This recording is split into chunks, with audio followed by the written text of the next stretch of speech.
Hallo, schön, dass ihr mit dabei seid. Ich bin Ann-Christine und begrüße euch ganz herzlich zu einem neuen Nähprojekt. Vor einiger Zeit habe ich dieses Kleid hier genäht. Das ist ein Denimkleid mit der Knopfleiste.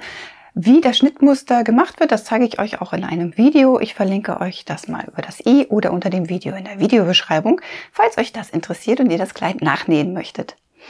Mir gefällt das Kleid wirklich sehr, sehr gut. Hat mir auch sehr gut gefallen.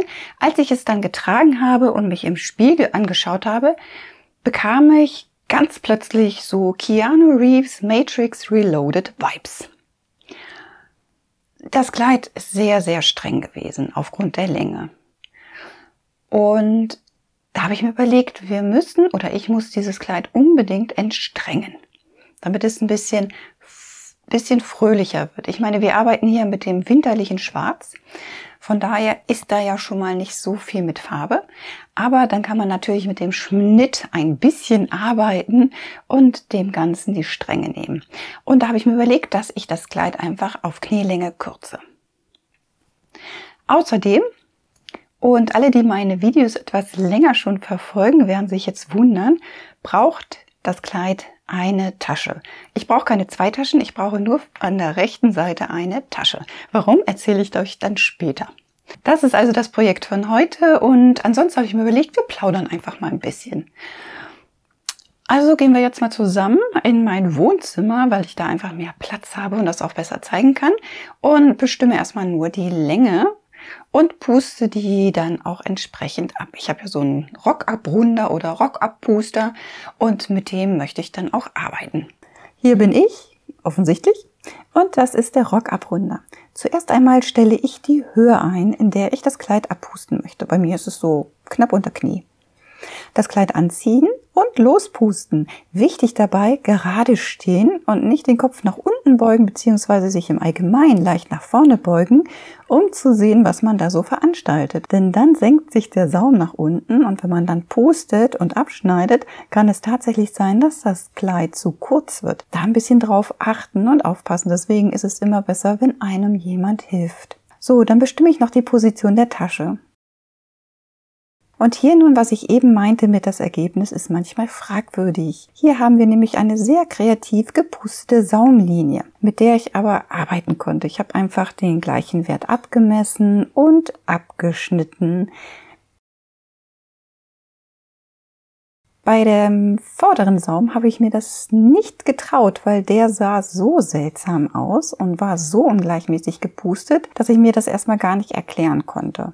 Dieser Saum war einfach nur seltsam. Und ich habe dem nicht getraut, deswegen habe ich die Markierung nochmal weggewischt und habe das Kleid nochmal angezogen, nochmal abgepustet. Die Linie wurde gerade, das kann man hier schön sehen, aber der Saum war trotzdem immer noch wahnsinnig ungleichmäßig. Ich kann euch nicht sagen, woran das liegt. Vielleicht hat sich der Saum noch ein bisschen ausgezogen, weil er ja in Teilbereichen im schrägen Fadenlauf geschnitten ist. Aber eigentlich kann ich mir das nicht vorstellen, weil es ein ziemlich fester Denim ist. Ich kann es euch nicht sagen, es ist auf jeden Fall seltsam. Nach dem Abschneiden habe ich dann noch die Seitennähte aufeinander gelegt, um zu schauen, wie die Saumlinie im Allgemeinen aussieht. Die hat mir überhaupt nicht gefallen, die war so ein bisschen buckelig. Und die habe ich dann noch begradigt und ein bisschen schick gemacht. Es war jetzt die letzten Monate ein bisschen still um mich. Ich hatte gesundheitliche Probleme und konnte tatsächlich nicht nähen. Das war fürchterlich. Ich habe Probleme mit der Halswirbelsäule und das scheint auch schon länger so zu sein. Und vor ein paar Wochen hat sich dann gedacht, okay, jetzt nerven wir Ann-Christine mal so richtig. Und dann wurde das akut. Und ich konnte also aufgrund von Schmerzen nicht nähen, aber auch aus dem Grunde nicht, weil mein Daumen taub war. Der war also dauerhaft taub, der halbe Arm auch. Aber wenn ich genäht habe, Kopf ein bisschen nach hinten gemacht habe, wurde der Rest des Armes auch noch taub. Sehr unangenehm, da ging also Nähen gar nicht. Das hat sich Gott sei Dank jetzt ein bisschen gebessert. Also es ist zwar immer noch so eine leichte Empfindung hier, Empfindungsstörung im Daumen, aber ansonsten bin ich schon sehr zufrieden. Also liebe Grüße an Micha, meinen Physiotherapeuten, der super Arbeit geleistet hat.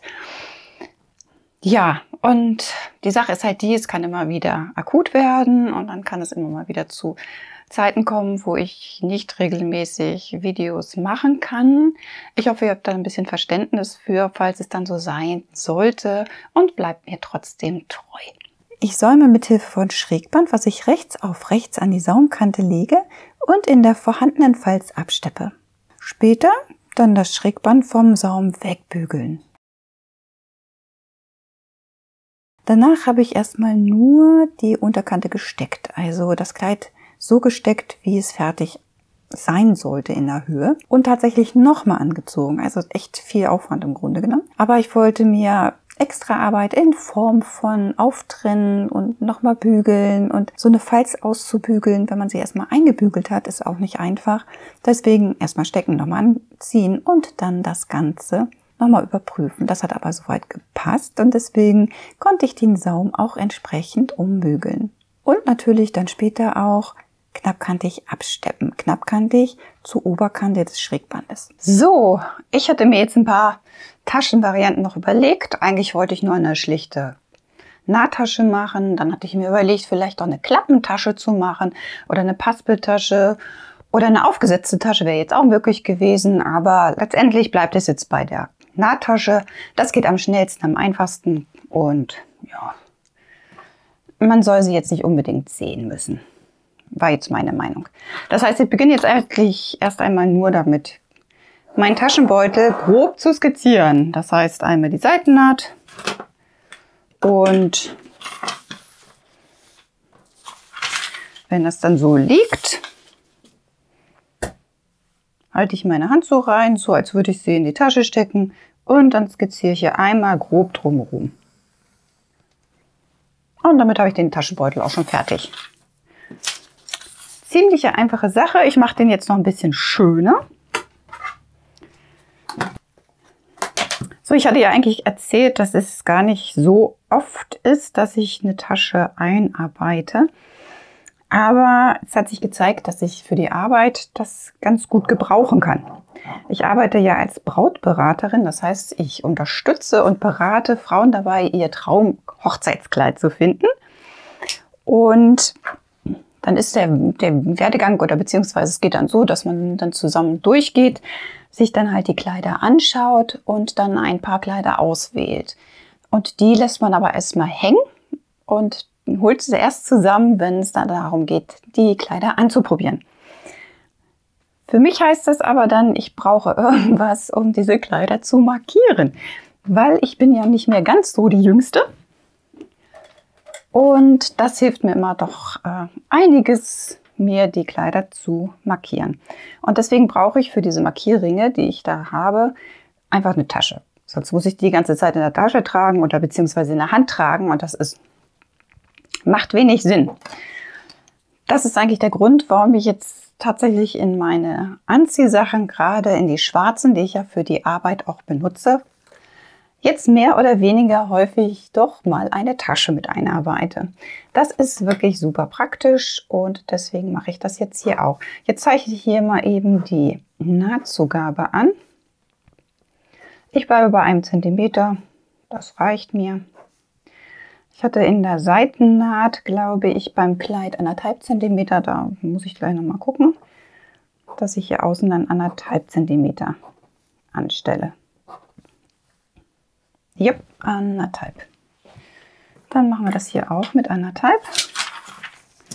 Und dann kann ich den Taschenbeutel auch schon ausschneiden. Ja, das reicht. Handy passt notfalls auch noch mal rein. Gut. Schwarzen Stoff habe ich nicht. Also ich hätte jetzt eigentlich ganz gerne eine Baumwolle genommen, so ein Popelin. Habe ich nicht in schwarz. Was habe ich denn da? Ich habe hier überall Rest rumfliegen. Ich muss jetzt erstmal gucken, was ich überhaupt nehmen kann.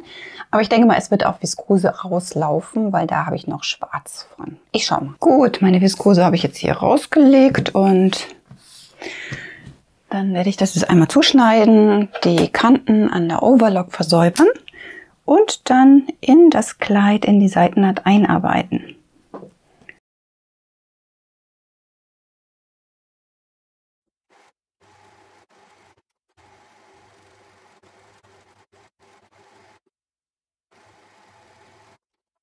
Dann habe ich den Taschenbeutel geschlossen. Ich habe sogar 2 Steppnähte gearbeitet, weil ich ein Rebell bin und weil ich 2 Steppnähte wollte. Ich wollte tatsächlich sicher gehen, weil es auch Viskose war, den ich genommen habe als Stöffchen für den Taschenbeutel, dass nicht so schnell ein Loch reinkommt und dass mir da nichts verloren geht oder ausreißt. Deswegen 2 Steppnähte.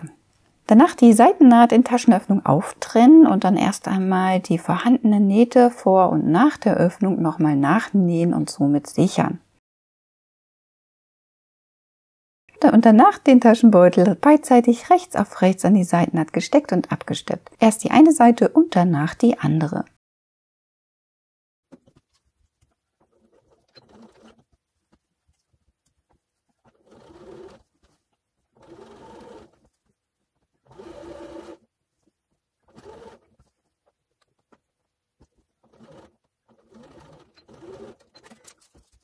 Das Ganze schön bügeln. Und dann zeichne ich hier noch 2 Markierungen an. Hier werde ich nämlich noch ein paar Stiche vor und zurück nähen, so eine Art Riegel machen.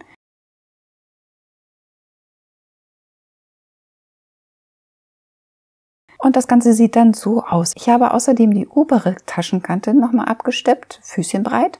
Und die untere, da habe ich auf dem Taschenbeutel die Nahtzugabe flach gesteppt. In dem Falle knappkantig, damit der Taschenbeutel auch da bleibt, wo er hin soll und nicht immer rauskommt aus der Tasche. Getragen sieht das Kleid so jetzt aus im Vergleich zu vorher. Finde ich es tatsächlich ein bisschen flotter. Es ist das winterliche Schwarz, kommt gut zur Geltung. Und ich finde es tatsächlich weniger streng und ernst. Ich bin mal gespannt, was ihr davon haltet.